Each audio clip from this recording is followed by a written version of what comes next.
சில குட்டீஸ் எல்லாருக்குமே வந்து பார்த்தீங்கன்னா, ஒரு சிறப்பான குட் மார்னிங்ப்பா. 4 மணிக்கே நீங்க வீடியோவ பார்த்துட்ருப்பீங்க அப்படின்னு வந்து நினைக்கிறேன். எந்த டைமுக்கு வந்து நீங்க வீடியோ பார்க்குறீங்க அப்படின்றத கீழ கமெண்ட்ல வந்து சொல்லுங்க. எனக்கு தெரிஞ்சு அதிகபட்சமா வந்து பார்த்தீங்கன்னா, ஒரு 9:15 வரைக்குமே கூட இந்த வீடியோவ நீங்க பார்க்கறதுக்கு வாய்ப்புகள் வந்து இருக்கு. மறக்காம வந்து கீழ கமெண்ட் செக்ஷன்ல வந்து சொல்லிடுங்க. வாங்க இப்போ வீடியோக்குள்ள போகலாம். பெருசா சொல்றதுக்குலாம் ஒண்ணும் இல்லப்பா. செப்பையா கேட்க போறாங்க. 75 மார்க்ல 12 மார்க் உங்களால எடுக்க முடியாது. அப்படியே கேட்குறேன். 12 மார்க் 1 மார்க் வருது. பார்த்து கீத்து எழுதி பாஸ் ஆக மாட்டீங்க.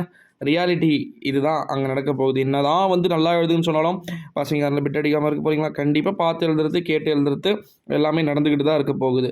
ஓகேங்களா? இந்த ஒரு சூழ்நிலையில தான் 10th சயின்ஸு பொதுத் தேர்வு எழுதக்கூடிய மாணவ செல்வங்களுக்கு மிக முக்கியமான அறிவிப்புகள் அப்படின்றது வெளியாயிருக்கு. 75 மதிப்பெண் மார்க் அப்படின்றதுனால ப்ராக்டிக்கல் எக்ஸாமில் ஏற்கனவே கோட்டை விட்ட மாணவர்கள் ப்ராக்டிக்கல் எக்ஸாம் பக்கமே நான் போகவே இல்லை அப்படின்னு சொல்லக்கூடிய ஸ்டூடெண்ட்ஸாக நீங்கள் இருந்தீங்கன்னா உங்களுக்கு எக்ஸாம் எழுத தகுதி இல்லை. ஓகேங்களா? நீங்கள் வந்து எக்ஸாம் எழுத முடியாது. மற்ற மாணவர்கள் மட்டுமே எழுத முடியும். ஏற்கனவே 25 மார்க் ப்ராக்டிக்கலு ரெக்கார்டு கரெக்டாக வந்து ப்ராக்டிக்கலுக்கு போனீங்களா? நல்லபடியாக அவங்க வந்து கொடுத்த 2 ப்ராக்டிக்கல் வந்து கொடுத்துருப்பாங்கன்னு நினைக்கிறேன். அதை பார்த்து எழுதிருப்பீங்க. அதிகபட்சமாக வந்ததுக்கப்புறமா வந்து பார்த்தீங்கன்னா என்ன பண்ணியிருப்பீங்கன்னு உங்களுக்கு தெரியும். செம்பருத்தி பூ எடுத்துன்னு இருப்பீங்க. அதை வந்து நீங்கள் லேபுக்கு எடுத்துன்னு போகாமல் சில பேர் எழுதி கொடுத்துட்டு அதை தூக்கி போட்டு கூட வந்திருப்பீங்க. இதுதான் ரியாலிட்டியே. இப்போ நம்முடைய 10th ஸ்டாண்டர்ட் சயின்ஸ் ப்ராக்டிக்கல் நடந்திருக்கும். அதெல்லாம் முடிச்சு தட்டிட்டு வந்துட்டுமா இப்போ 10th ஸ்டாண்டர்ட் சயின்ஸ் எப்படி இருக்க போகுது இன்றைக்கி? நான் இந்த வீடியோ 4 மணிக்கு போகிறேன்னா எக்ஸாம் 10:15 ஸ்டார்ட் ஆக போகுது. இன்னும் 6 மணி நேரம் இருக்குது.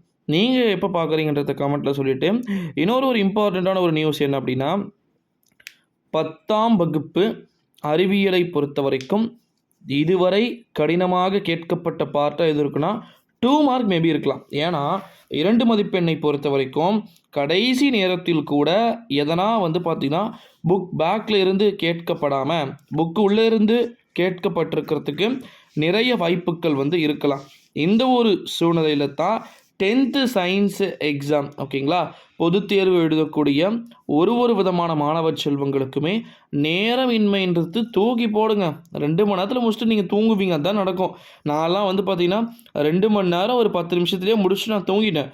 ஏன்னா டிடிஎல் 2 மார்க்கு, அப்புறம் 4 மார்க்கு, 8 மார்க்கு 7 மார்க்கும் இருக்குது, 1 மார்க்கு அவ்வளோதான்.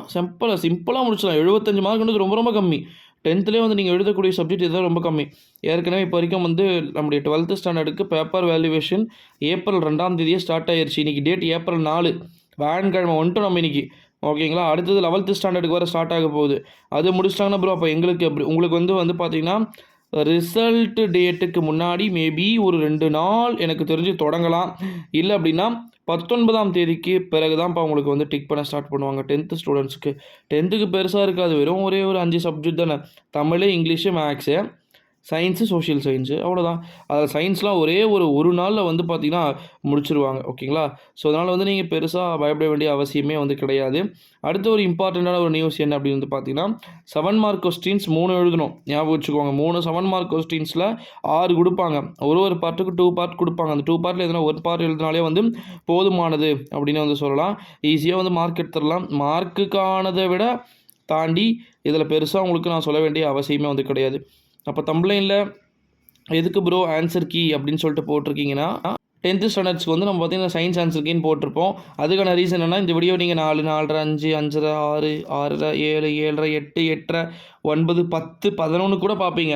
11th 12th கூட. அவங்களுக்கு யாரா நீங்கள் வெளியே வந்தீங்களா, வெறும் ஒரே பார்ட்டு 12 1 மார்க்கா, 1 மார்க்கான ஆன்சர் கீ டைமிங் கரெக்டாக வந்து பார்த்தீங்கன்னா 1:25 இல்லை 1:30 வந்துடும். நீங்கள் வந்து பஸ் ஏறியோ இல்லை சைக்கிள்லேயோ வீட்டுக்கு வந்து சேர்கிறதுக்குள்ள உங்களுக்கு ஆன்சர் கீ நம்ம டெலியில் இருக்கும். ஓகேங்களா? கீழே டிஸ்கிரிப்ஷனில் டெலிகிராம் குரூப் லிங்க் இருக்குது. மறக்காமல் அது ஜாயின் பண்ணிக்கோங்க. இது முடிச்சோடனே உங்களை சும்மாலாம் விடுற மாதிரி இல்லை. அடுத்தது சோஷியல் சயின்ஸு. ஓகேங்களா? டைம் லைனு, காலக்கோடு, 2 மார்க்கு, 5 மார்க் ஹிஸ்ட்ரி. எத்தனை நாள் லீவ் இருக்குது? பெருசாலாம் லீவ் இல்லை.